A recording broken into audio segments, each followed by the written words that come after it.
But at the front and rear, unawed and indomitable, toiled the two men who were not yet dead. Their bodies were covered with fur and soft-tanned leather. Eyelashes and cheeks and lips were so coated with the crystals from their frozen breath that their faces were not discernible. This gave them the seeming of ghostly masks, undertakers in a spectral world at the funeral of some ghost. But under it all, they were men, penetrating the land of desolation and mockery and silence, puny adventurers bent on colossal adventure, pitting themselves against the might of a world as remote and alien and pulseless as the abysses of space. They traveled on without speech, saving their breath for the work of their bodies. On every side was the silence, pressing upon them with a tangible presence. It affected their minds as the many atmospheres of deep water affect the body of a diver. It crushed them with the weight of unending vastness and unalterable decree. It crushed them into the remotest recesses of their own minds, pressing out of them, like juices from the grape, all the false ardors and exaltations and undue self-values of the human soul, until they perceived themselves finite and small, specks and motes, moving with weak cunning and little wisdom amidst the play and interplay of the great blind elements and forces. An hour went by, and a second hour.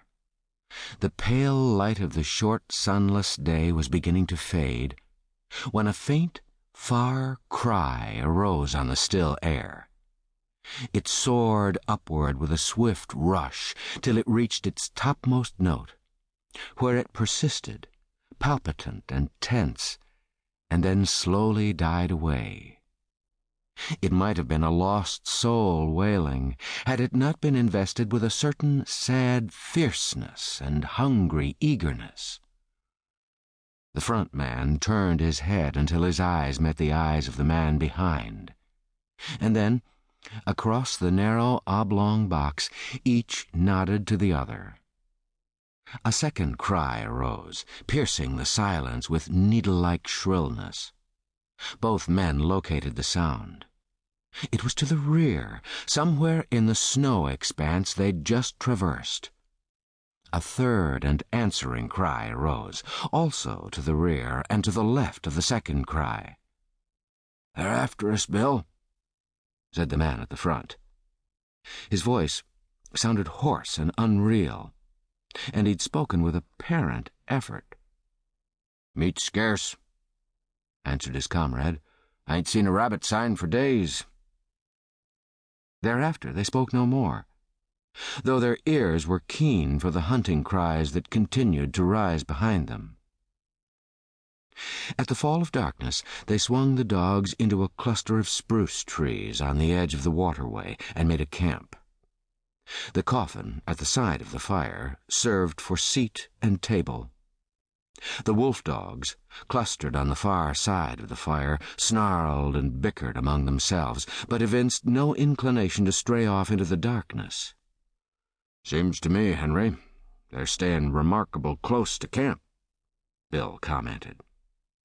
Henry, squatting over the fire and settling the pot of coffee with a piece of ice, nodded. Nor did he speak until he'd taken his seat on the coffin and begun to eat. "They know where their hides is safe," he said. "They'd sooner eat grub than be grub. They're pretty wise, them dogs." Bill shook his head. "Oh, I don't know." His comrade looked at him curiously. "First time I ever heard you say anything about their not being wise." "Henry," said the other, munching with deliberation the beans he was eating, "did you happen to notice the way them dogs kicked up when I was a-feedin' 'em?" "They did cut up more'n usual," Henry acknowledged. "How many dogs we got, Henry?"